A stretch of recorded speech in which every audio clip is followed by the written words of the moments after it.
IRS releases new 2026 tax brackets. Everything retirees and seniors need to know.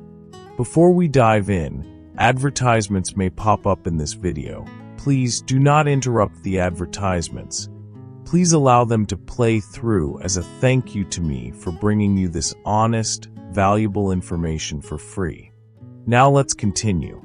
If you're collecting Social Security, taking RMDs, or living off retirement income, the IRS just made some changes that could save you thousands of dollars this year, or cost you if you're not paying attention. The 2026 tax brackets are out, and for the first time in years, we're seeing adjustments that actually matter for retirees.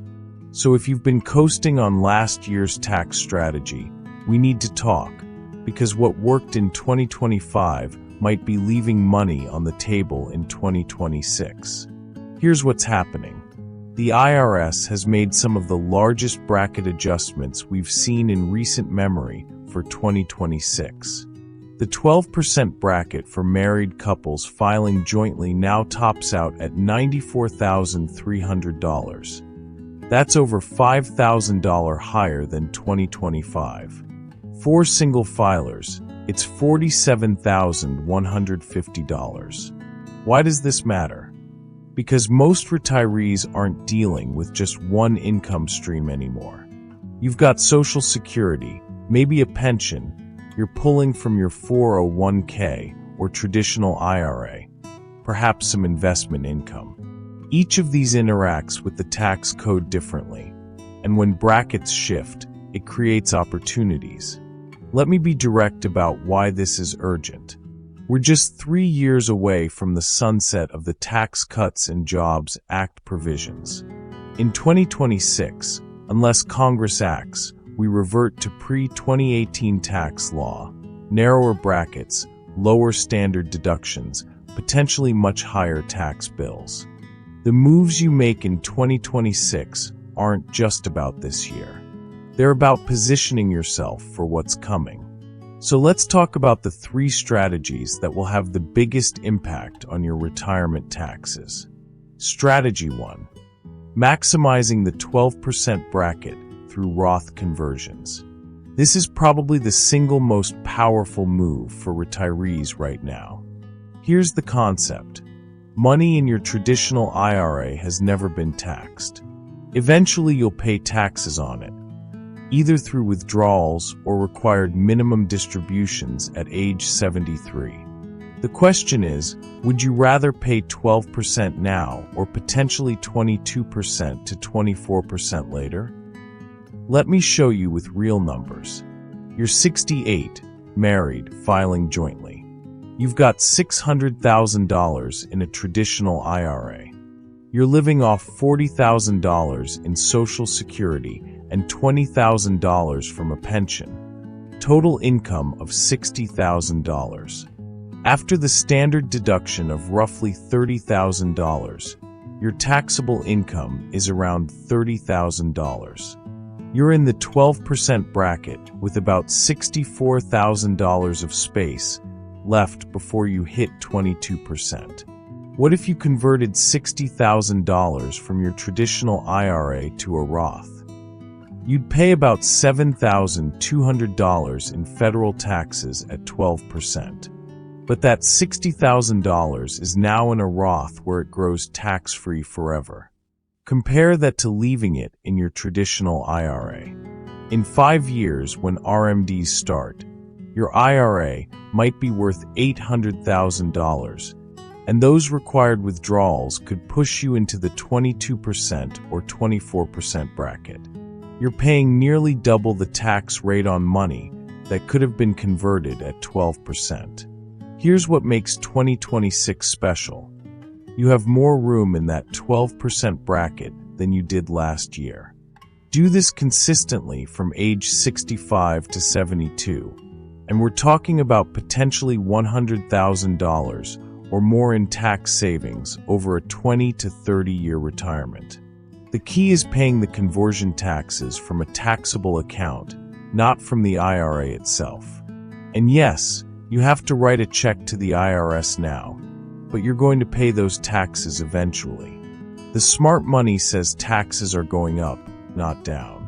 Even if they stay flat, paying 12% now versus 12% later is a wash, so you're not taking on much risk.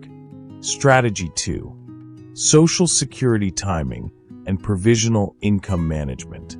Up to 85% of your Social Security can be taxable depending on your provisional income. Here's how it works.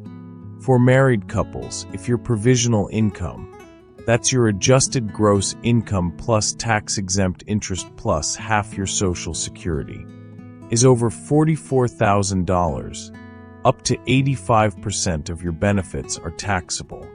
For singles, it's $34,000. Here's where most retirees get hammered.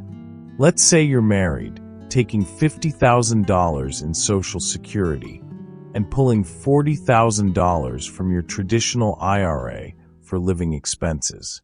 Half your Social Security is $25,000. Add your $40,000 IRA withdrawal, and your provisional income is $65,000. You're way over the threshold, so 85% of your Social Security, $42,500, becomes taxable. Your total taxable income after deductions is around $52,500. You're paying taxes on money you thought was just Social Security. But watch what happens with better planning. Before you start Social Security, you do several years of Roth conversions. Then when Social Security kicks in, you pull living expenses from your Roth instead of your traditional IRA. Roth withdrawals don't count as income. Your provisional income drops to just $25,000, half your Social Security. You're under the $32,000 threshold, so none of your Social Security is taxable. Your federal income tax? Zero. You just saved $6,000 to $8,000 a year in taxes every single year for the rest of your retirement. This is why Roth conversions in those early retirement years before Social Security starts are so powerful, and why the expanded 2026 brackets give you more room to do them efficiently. Strategy 3. Harvesting capital gains at 0%. Here's something most retirees miss.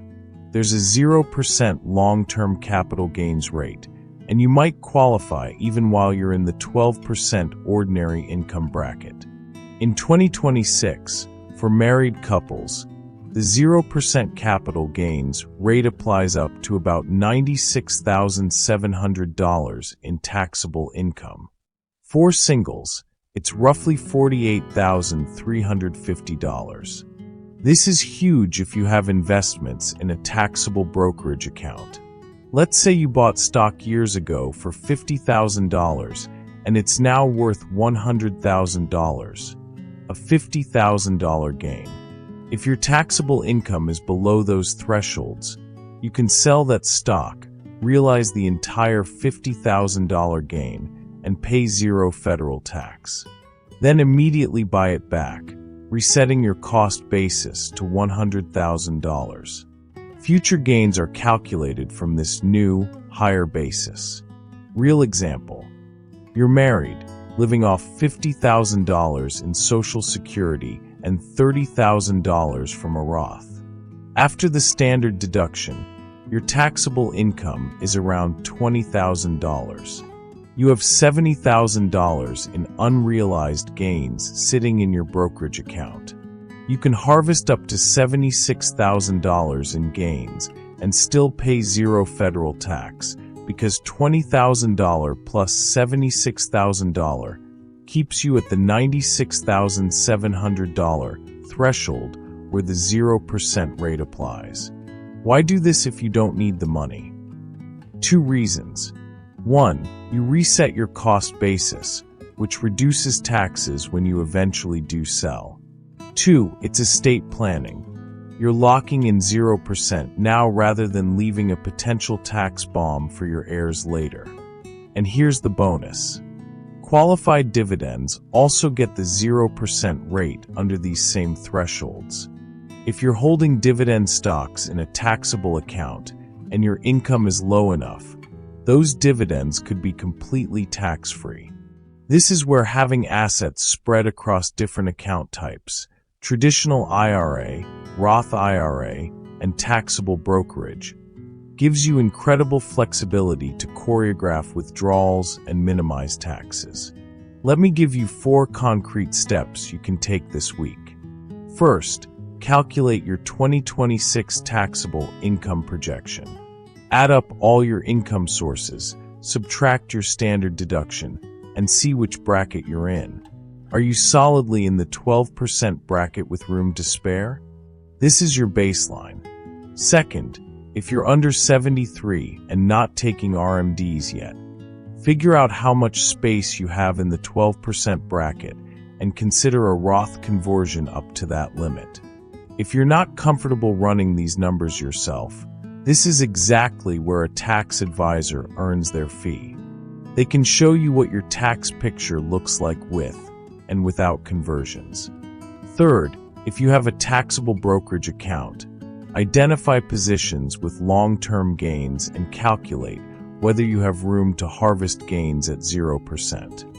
Even harvesting $20,000 to $30,000 a year adds up significantly over time. Fourth, mark your calendar for November 2026 to review your tax situation before year-end. The best tax planning happens in Q4 when you know your income but still have time to make moves. Final Roth conversions, gain harvesting, charitable contributions, whatever optimizes your bracket. And look, if you're managing significant retirement assets, working with a qualified tax professional or fiduciary financial planner is worth every penny. They'll more than pay for themselves in tax savings. Here's the bottom line. The 2026 tax brackets are giving you opportunities that weren't available before. More room in the 12% bracket means more space for Roth conversions.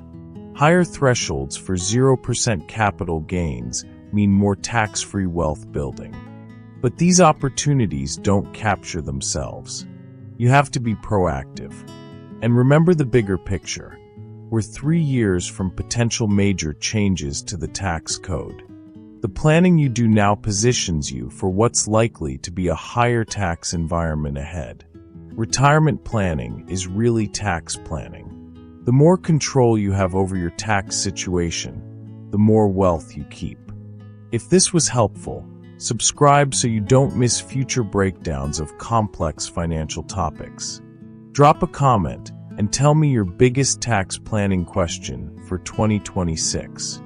And if you know someone approaching retirement who could use this information, share this video with them. Thanks for watching, and I'll see you in the next one.